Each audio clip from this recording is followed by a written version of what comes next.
Sa bahay po na walang nakatira, maluluma, mabubulok, masisira. Tama po ba? Why? Kasi walang nagbabantay, walang tumitingin. Ang halaman na nakatanim at walang magdidilig, mamamatay. Mga hayop na wala rin pong nagbabantay, walang nag-aalaga, walang tumitingin, anong pwedeng mangyari? Pwede rin pong pumayat, mamatay, mapunta sa kabay ng iba kasi wala naman may-ari sa kanila. So mga kapatid, ngayong pong araw na ito ay napaka-espesyal na araw. Do you know that? Meron ba kayong idea kung ano po yung isineselebrate sa araw na ito? Wala. Kung meron po kasing Mother's Day, meron din pong Father's Day. Pero hindi rin po inalis na i-celebrate din yung pong Pastor Day. At ngayon po, iyang araw na yan, every second week of October, ay pinagdiriwang po ang araw ng mga pastor. Okay po? Meron po bang dahilan para ho ba i-appreciate at pahalagahan natin ang mga pastor natin? Meron po bang dahilan? Parang hindi kayo kumbinsido. Kung wala, kalimutan na natin mga pastor na yan. Amen. Amen po ba? Kasi kailangan kasi makita rin po nung mga nag-aalaga na napapahalagahan din po sila. Amen po ba? At yan po ang dahilan kung bakit po binigyan po tayo ng ating Panginoon ng mga pastol na titingin po sa atin, na siyang mangangalaga sa atin, na siyang nagmamalasakit sa kaluluwa po natin. Ngayon, tingnan natin kapag daw ang tupay walang shepherd. Yan po ang title natin ngayon. Sheep without a shepherd. Ang tupang walang pastol. Sa Matthew chapter 9:36, when he saw the crowds, he had compassion for them, because they were harassed and helpless, like sheep without a shepherd. Tagalogin natin. Nang makita niya ang napakaraming tao, nahabag siya sa kanila sapagkat sila'y nanlulupaypay at litong-lito, parang mga tupang walang. So dito mga kapatid, nakita ng atin pong Panginoong Jesus yung kalagayan po ng mga tupa kung wala po silang pastol. He sees beyond the surface. He sees the lost, tired, and wandering sheep. At naawa po siya. Kasi lahat po sila lito daw at nanlulupaypay. Meaning, dito pa lang mga kapatid, sa ating binasa, nakita na po ng Panginoon ang kahalagahan ng isang pastol para po sa mga tupa na kanya pong inaalagaan. Kasi kung wala pong pastol na titingin sa kanila, una, wala po silang direksyon. Kaya nga po, sabi rito, sila'y nalilito. Hindi po nila alam kung ano gagawin, wala pong gumagabay sa kanila. Pangalawa, vulnerable po sila sa mga mababangis na hayop. Kasi nga, walang magtatanggol sa kanila. Tama po ba? Pangatlo, walang mag-aalaga sa kanila, walang magpapakain, walang magpapainom. So sa spiritual na kahulugan po, tayo ang tinutukoy dito ng atin pong Diyos bilang mga tupa. Tayo po yung mga tupa at siya naman daw ang ating pastol. At kung ano daw po ang pwedeng mangyari sa mga tupa gaya ng binanggit ko po kanina, ganun din po ang pwede raw mangyari po sa atin kung wala din daw tayong pastol na titingin sa atin. Nagkakaintindihan po ba?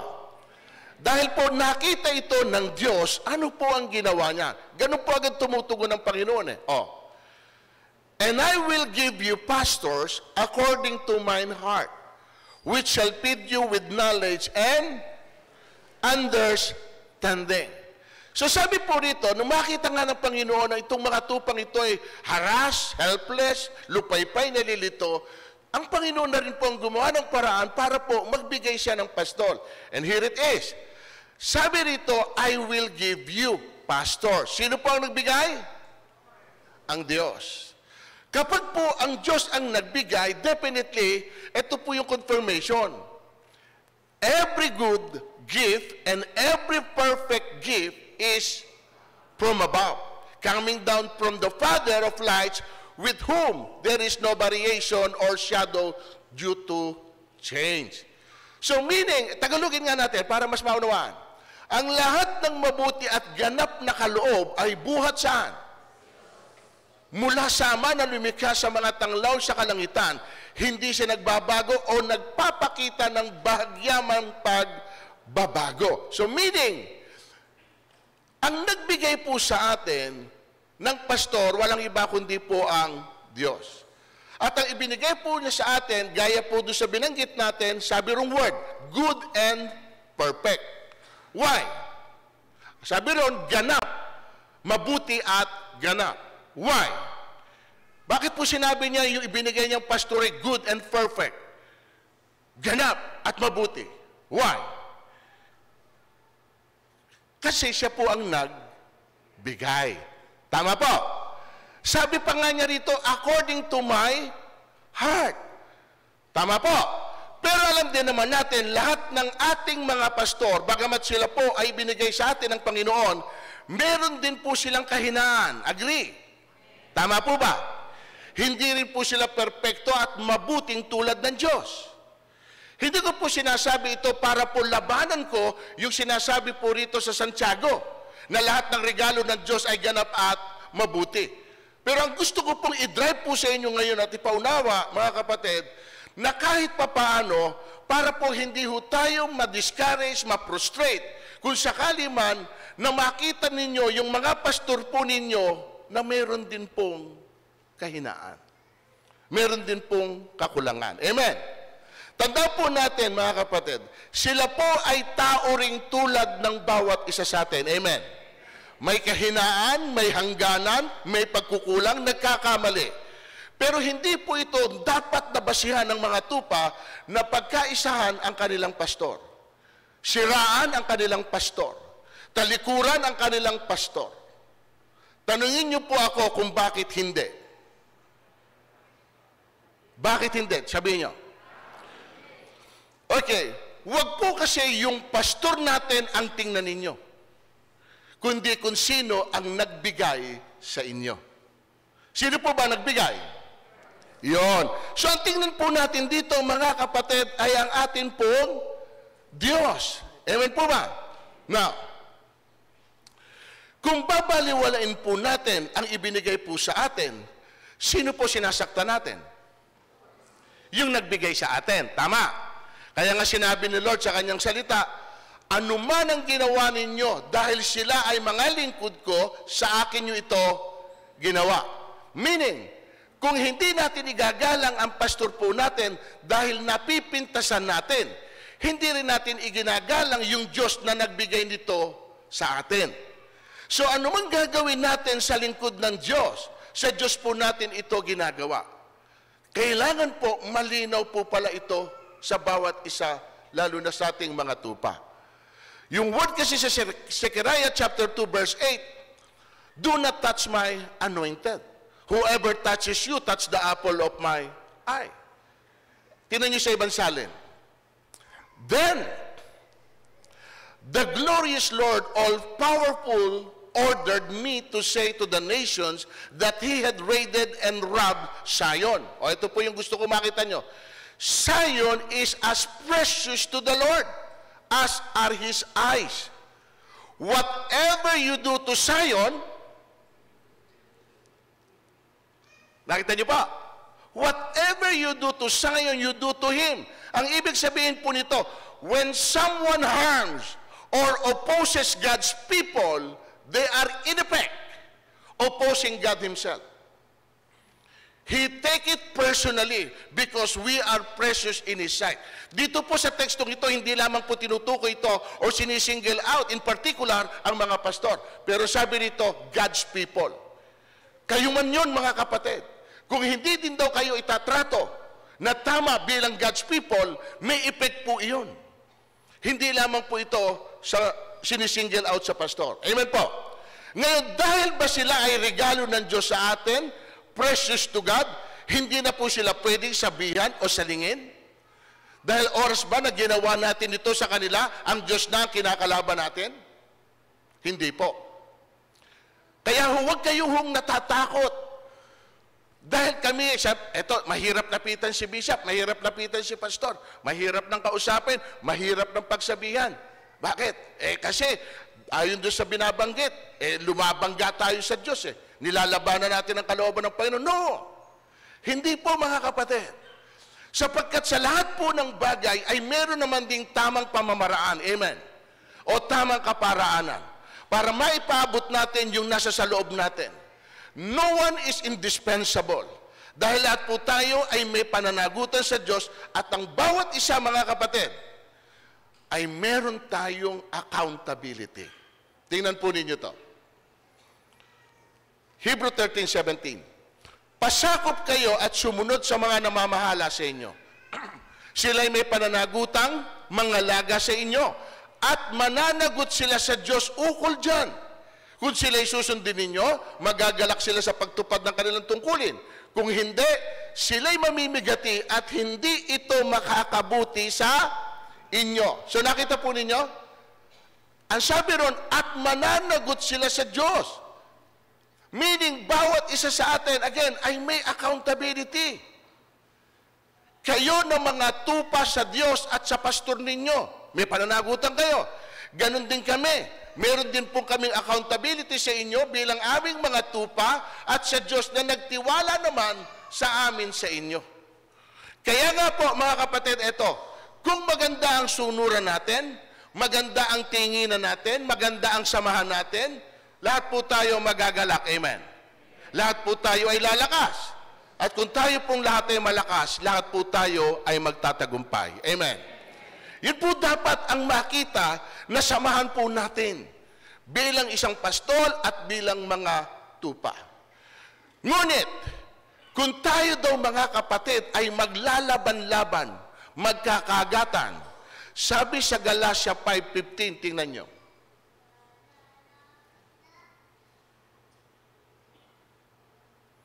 Ngunit, kung kayo'y nagkakagatan at nagsasakngalang parang mga hayop, mauubos kayo.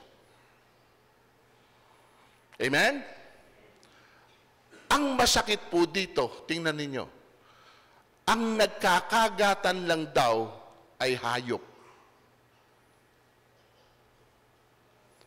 At tayo po bilang mga tupa, hindi naman po literal na hayop, kung hindi tao. Amen? Kaya hindi po dapat mangyari sa atin na tayo daw po ay naglalaban-laban, tayo ay nagkakagatan. Ang ibig sabihin po nito, kapag ang mga tupa raw po ay puro alitan, paninira o inggitan, nawawala daw po yung pag-ibig ni Kristo sa gitna nila. Na sa halip na magtulungan bilang isang katawan ni Kristo, nagiging dahilan ito ng pagkawasak ng samahan. Kaya ang dapat, mga kapatid, na umiral sa atin ay ang pag-ibig, pagpapakumbaba at pagpapatawad. Yan po yung aral, yan yung tinuturo po sa atin. Mas ma-overcome po natin ang lahat ng mga pwede nating harapin by means of what? Love.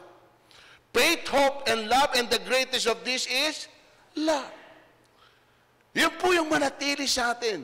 Pag-ibig na may pagpapakumbaba at mayroong pong pagpapatawad. Sapagkat lahat naman po tayo ay nagkakamali.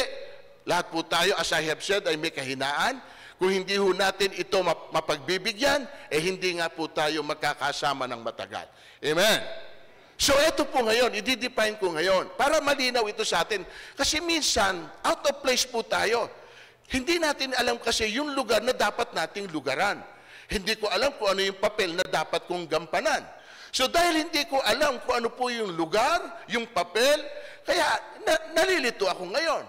Nami-misplace ako. Yung palang lugar ko, hindi pala yun ang lugar para sa akin. Yung palang ginagawa ko, hindi pala yun ang dapat kong gawin. Kasi hindi pala yun ang para sa akin.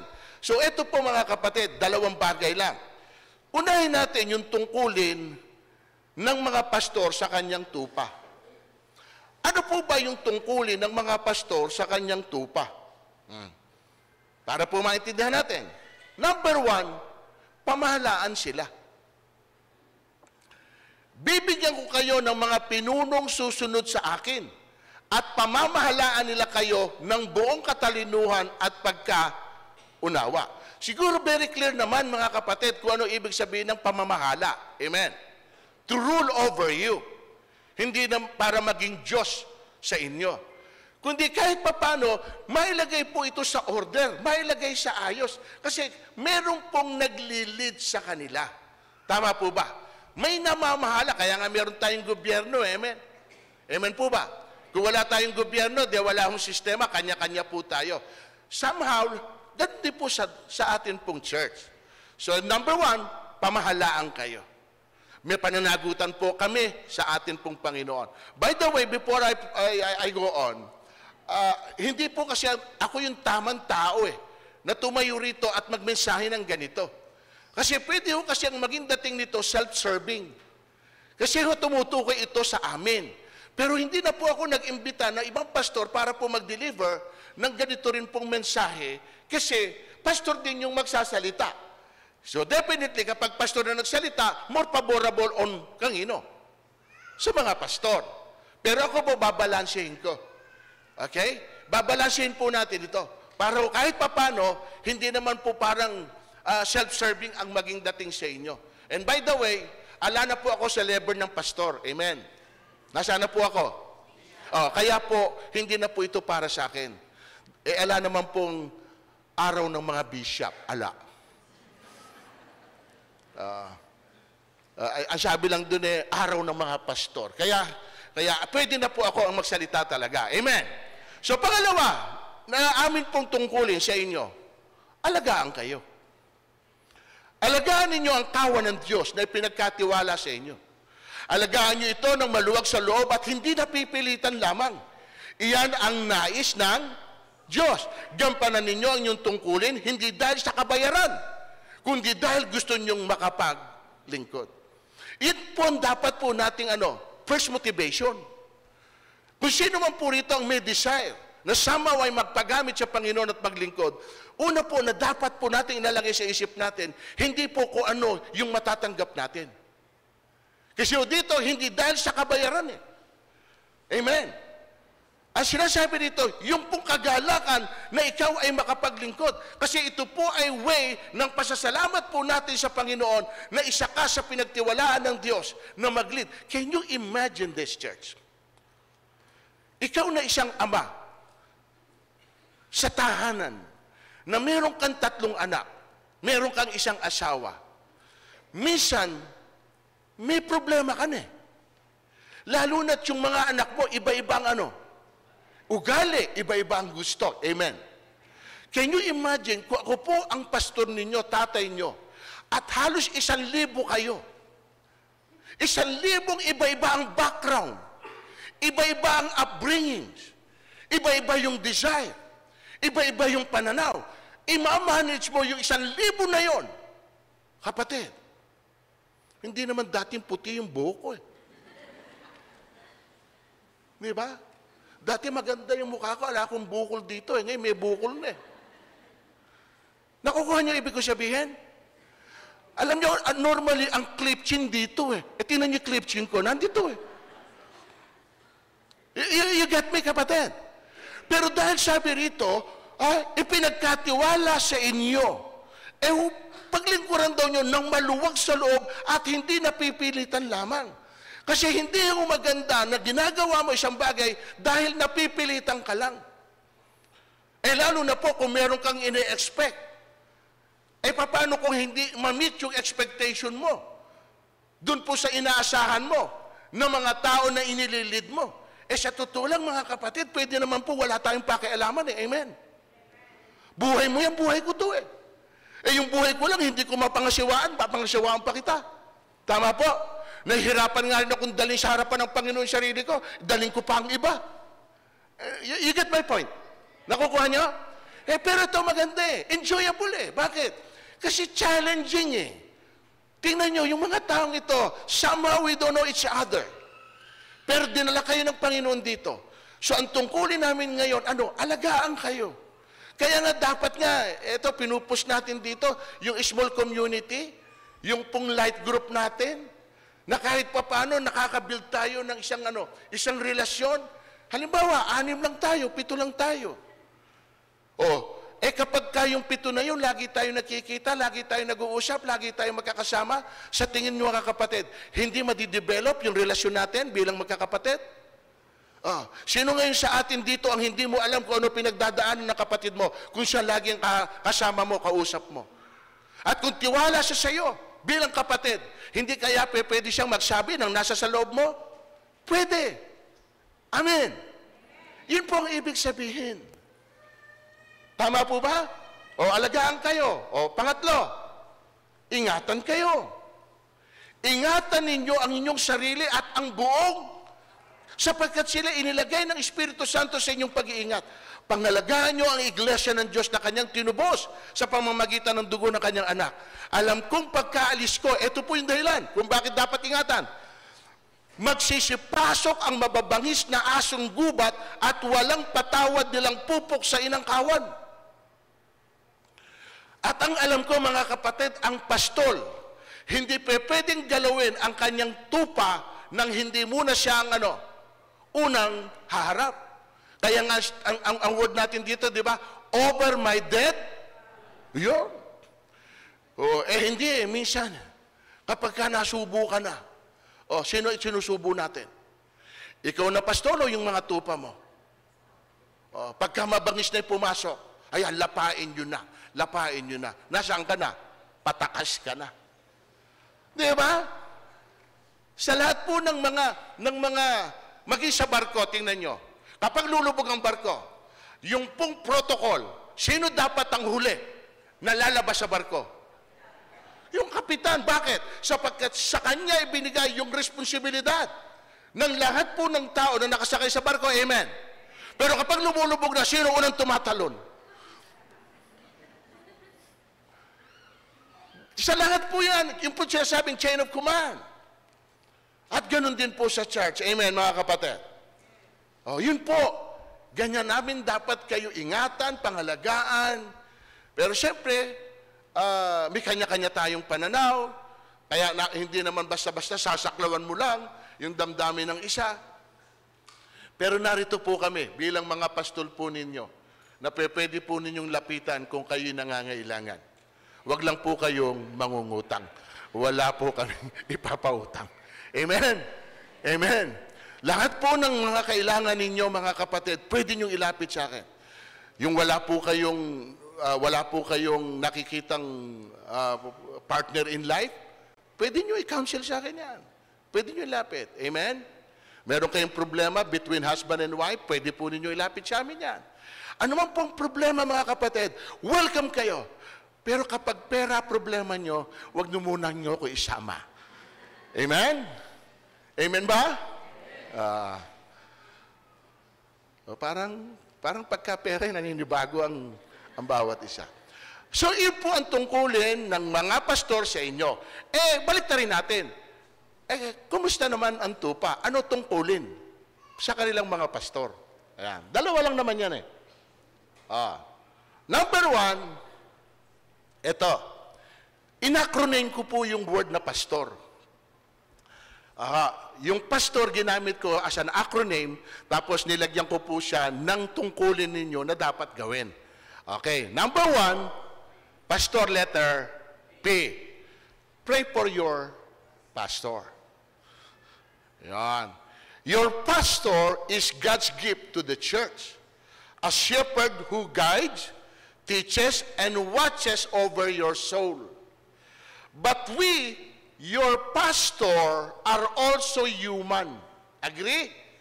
We face spiritual battles, emotional pressure, and heavy responsibilities that you see o can see.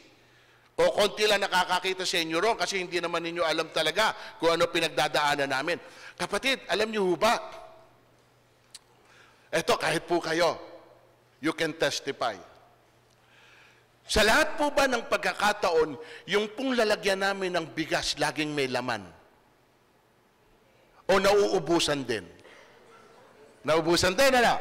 Okay, now, sino po sa inyo rito ang nilapitan ko at sinabi ko sa inyo, kapatid, wala kaming bigas?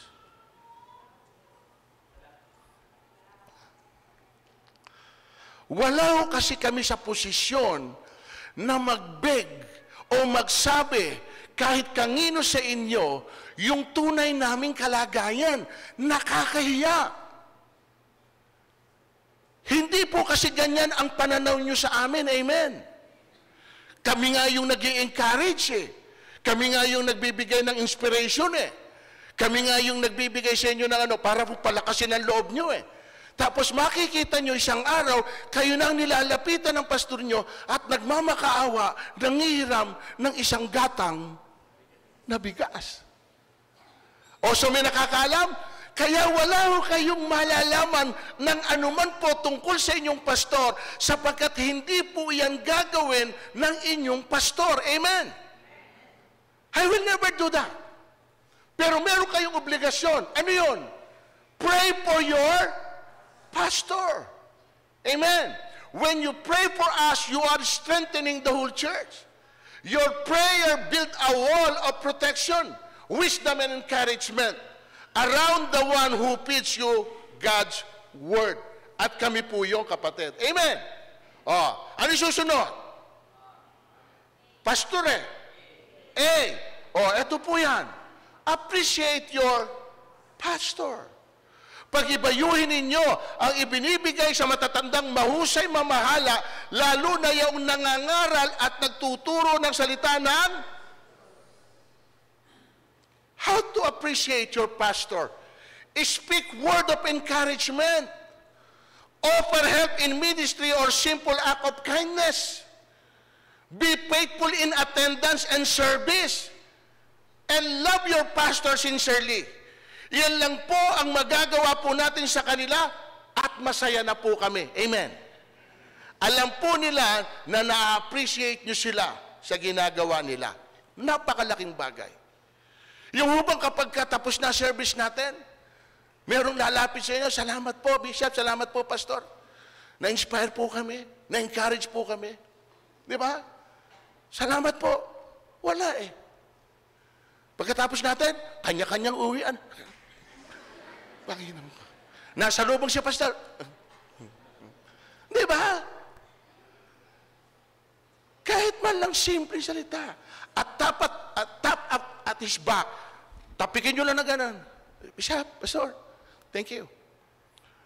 Di ba? Masayang-masaya na po sila. Yung po ibig sabihin, na-appreciate nyo. Huwag naman po yung hindi totoo, ha? Yung asar na asar ka doon sa message na narinig mo, ang galing ng message mo, Pastor. Ang ganda ng message mo. Yung pala, hindi ka naman pala napagpala. O edi parang opposite. Amen. Yung totoo lang, yung makatotohanan. O ano kasunod? Anong letter na kasunod? O ano, hula, guess. Guess.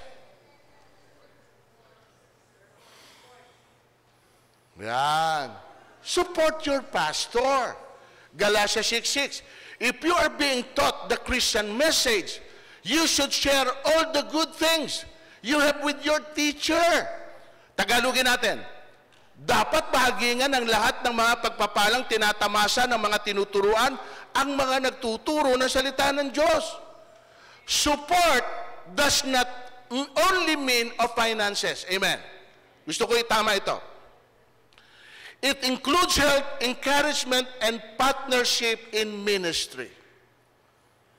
Ask yourself, am I a joy or a burden to my pastor? Kung tatanungin natin ang sarili natin ngayon, am I a joy or a burden to my pastor?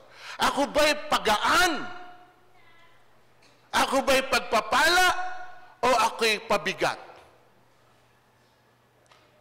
Sabihin mo nga sa katabi mo, pagaan ka ba, pabigat? Amen. So be the kind of member that lifts up your pastor's hand. Natatandaan niyo po ba si Moses? nung nangawit, natatandaan nyo doon sa may nakikipaglaban sila, tapos hindi na niya maitaas yung kamay ni Moses dahil pagod na. So ano ginawa po ni Aaron at saka po ni Hur? Di ba? Kumuha po sila ng bato. Yung bato. Kasi nakatayo sila pagod na po si Moses. Kumuha po sila ng bato. Ang galing. Tapos, pinaupo si Moses. At pagkatapos pong naupo, hinawakan po nila yung kamay at itinaas po nila. Bakit? Kasi tuwing nakataas ang kamay nila ni Moses, nananalo si Joshua doon sa labanan sa baba. Tuwing bababa yung kamay, natatalo. Anong significance nun? Ano yung relevance nun? Yung pagka nakataas doon, nananalo sila. Pagka nakababa, natatalo. Dahil nakita nila strategy. Yun po ang ginawa ni Hur at saka po ni Aaron. Kumuha ng bato. Sa iba pong mga church, yung tupa, kumukuha rin ng bato. Hindi ho para po paupuin si pastor, kundi para ipukpok sa ulo ni pastor. Nakakaawa yung pastor na gano'n, amen? Wala po dito niyan, amen? Sabihin mo sa katabi mo, wala dito niyan. Wala dito niyan. Support your pastor. Ano pa yung kasunod? Para matapos na tayo. Letter T. Letter T. Yes.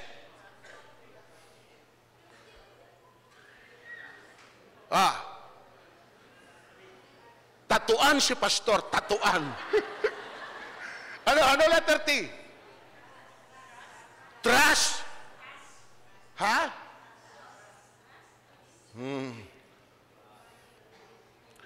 Letter T, takutin si pastor.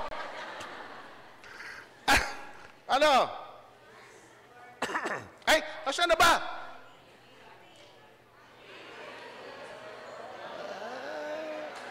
Amen? Lalo na po ngayon, Pastor Appreciation Month. Amen? Dapat ipinamamanik namin sa inyo, mga kapatid, na inyong kilalanin ang nagpapagal sa inyo, nga namumuno sa inyo sa Panginoon, at nangagpapaalala sa inyo, at inyong lubos na pakamahalin sila sa pag-ibig, dahil sa kanilang gawa, magkaroon kayo ng kapayapaan. Baka akala nyo po kasi, mga kapatid, kayo lang daw po ang napapagod. Maging ang mga pastor daw po ninyo napapagod din, amen? Napapagod sila sa paghahanda ng mensahe para sa inyo, sa panalangin para sa inyo, sa pagbisita kung kinakailangan, nabisitahin kayo, sa pagpapayo sa inyo kung meron kayong pinagdaraanan, o idagdag nyo pa yung lahat ng problema sa church, amen? Pero ang lahat daw po yan ay naiibsan sa isang salita lang, na pastor, salamat. All together, sabihin nga natin, pastor, salamat. The gesture can mean more than you think. Treat your pastor not just with words, but with deeds. Invite them for a meal or surprise them with a gift. Ulitin ko, ha? Invite them for a meal or surprise them with a gift. Write a note or card expressing your gratitude. Encourage their family and make them feel loved too. Yung pala, mga kapatid, treat your pastor. Sarap lang nung iniimbita ka. Star, lunch po tayo. Saan? Dini po sa Manila Hotel. Sino magbabayad? Kayo po. Ang sarap. Di ba, mga kapatid? Tuwan-tuwa ka. Dahil merong nakaalala sa iyo. Sa totoo lang, ito, babaksak ang puso mo rito. Lalo na kung alam mo na yung nag-invite sa iyo, walang kakayanan. Pero bilang pagpapahalaga sa iyo, kaya alam niyo po ba kung bakit marami sa atin ang ayaw magbukas ng Bible study? Ha? Kasi sa bawat Bible study po na pinupuntahan ko, parang matik na kapag may Bible study sa kanila, lagi pong merong pagkain. Yung pong mga wala, kapatid, nahihirapan ang loob. Sipin mo, darating ako. May Bible study. Tapos wala man lang silang ihaharap sa iyo na kahit man lang sopas, pansit o ano, naihiya sila. Kaya po ano nangyayari? Sa halip na magpabukas ng Bible study, hindi na lang. Bakit? Kasi nahihiya. Mga kapatid, what? Huwag niyo isipin yung pastor niyo. Kasi merong nangyaring ganito eh. Totoo po ito. Yung pong bishop, kilala ko bishop eh, ayoko nang banggitin. Dumalaw dun sa kanyang member, natapat na tanghalian. Nahihiya po yung bishop. Sabi ho nung member, Bishop, kain po tayo. Sa iya po nung bishop, ang sabi niya, busog ako. Okay po, Bishop, bibigyan ko na lang po kayo ng coke. Hindi ba masama sa gutom yung coke? Nakita nyo, kapatid? Nakita nyo? Nahuhuli eh. Bakit? Kasi sa hiya, ayaw niyang sabihin siya'y gutom. Tama? Busog ako. To make an excuse. Gutom, busog ako. Nung inaalok ng coke, iinom ka ba na walang laman yung tiyan mo? Nasabi niya, hindi ba masama ka sa gutom ang coke? Ano ngayon ang lumabas doon? Dahil gutom. Tapos may isa pang ganitong karanasan. Kaya mahirap ang dumadalaw eh. Yung pong mag-anak kumakain na. Ang ulam, mga kapatid, alam niyo, ulam. Yung pong dalagang bukid na lapad. Yung malaking dalagang bukid. Na nilagyan po ng yung sweet and sour. Alam niyo, sweet and sour? Tama. Dumalaw po yung mga kapatiran. Nahiya po yung mag-anak. Di siyempre ang mga magulang natin ganito pag may bisita, pinatatabi muna Tabi muna kayo, tabi. Unahin ang bisita. Di ito ngayon, nakatabi yung mga anak. Kakain na. Di kumain yung mga bisita.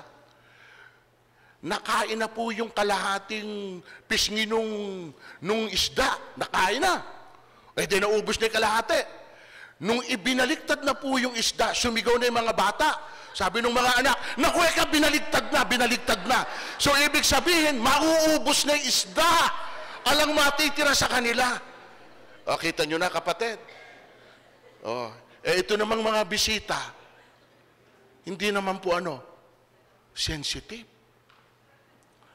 Hindi pa kumakain yung pamilya dahil sa hiya, inuna sila. Biro mo nakuha na yung pisngi, gusto baliktarin pa. Isa na lang yung isda. Mga kapatid, ano ibig ko sabihin? Minsan, kailangan nahihiya ako Nahihiya ako minsan. Noong isang araw lang,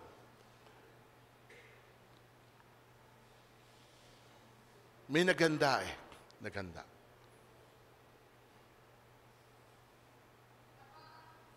Ba't ganun ang tao? Hindi iniisip yung kasunod. Ang iniisip niya lagi, yung kanyang sarili. Pwede naman nung kumuha lang ng konti At pag nakakuha na pong lahat, saka ka bumalik kung mayroon pang babalikan Hindi isinesave niya agad yung kanya. Ang masakit, may kasunod pa. Pero nung silipin yung lalagyan, ala na. Ano gagawin ng kasunod? Nakita niyo? Hindi naman pwede yung kasunod kukunin doon sa plato nung kumuha. Teka muna, ang dami nung kinuha mo. Pasangdok ako dyan. Alang ganon, di ba? Alang ganon, di ba?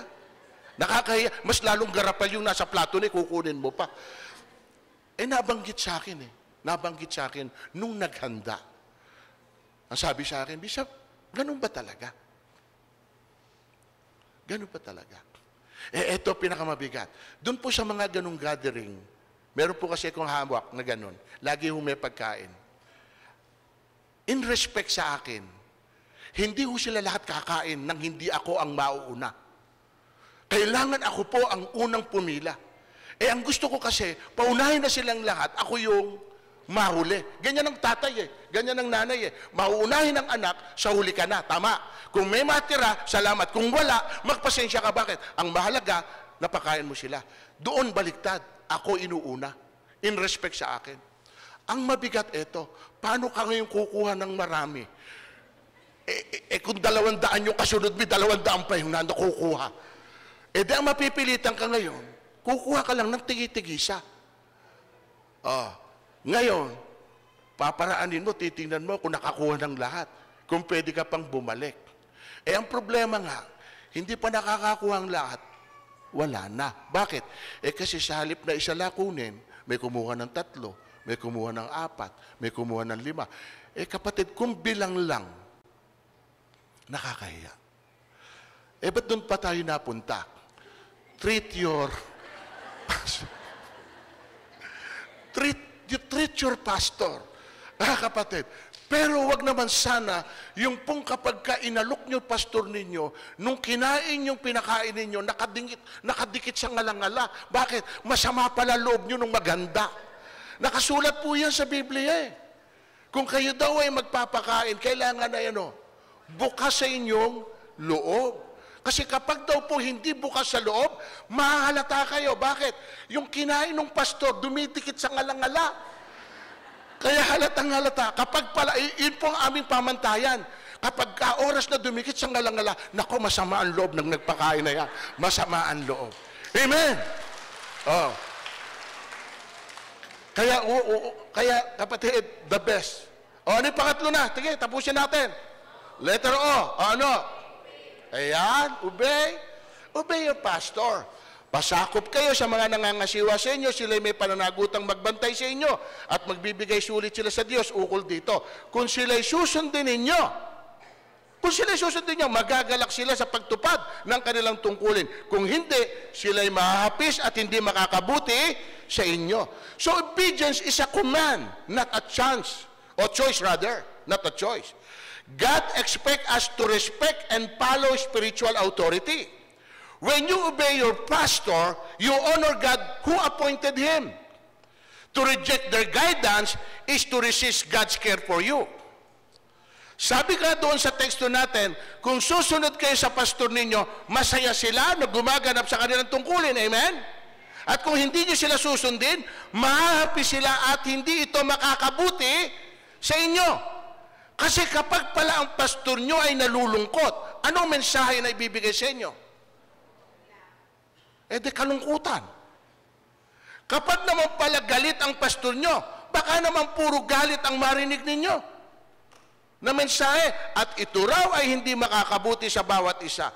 So, joyful pastors produce joyful churches. Amen? Obedience brings blessing. When the pastor and members work together in harmony, God's presence dwells richly among us sa bawat isa po sa atin. Okay? Mapakasarap. Masarap po na may harmonious relationship sa bawat isa. And then finally, R. Respect your pastor. Let the elders that rule well be counted worthy of double honor, especially they who labor in the word and doctrine. Amen po? At yan po, kung ang kabuuan, ayan, kabuuan, pastor. Pray, appreciate, support, treat, obey, and respect. Sa tingin nyo, paano natin papakita sa mga pastor natin yung respeto? Recognize their calling. Respect start with honoring the calling, not just the person. Appreciate their labor. Pastoring is more than preaching. Amen? Respect means valuing their time, sacrifice, and spiritual labor. When you respect your pastor, you protect the church. Show respect by being dependable, faithful, and cooperative. Respect is not flattery. It's genuine love and gratitude for God's servant. A respectful congregation strengthens a powerful ministry. Amen po ba? So in our conclusion, obedience to your pastor is obedience to God's order in His church, and let us support, honor, and follow the guidance of the shepherd God has given us for our good, for the church unity, and for the glory of Christ. Kailangan mga kapatid, kasi mahirap na wala po tayong pastol o pastor na nangangasiwa sa bawat isa po sa atin. And I'm so thankful kasi po, kami, bagamat kami may mga kahinaan, meron ding mga pagkukulang, pero nagawa po ninyo na ipagtiwala po ninyo ang inyo pong kaluluwa sa amin pong mga kamay na mailid po namin kayo doon po sa tama nating pong direction na malapit po tayo at makapaglingkod sa atin pong Panginoon. At kami po ay grateful sa inyo. Salamat po na kayo po ang binigay sa amin na miyembro ng iglesia pong ito. At nagpapasalamat din po ako sa tiwala na ibinibigay po ninyo. Mahal ko po kayong lahat. God bless you po. Pagpalain po tayo ng Panginoon.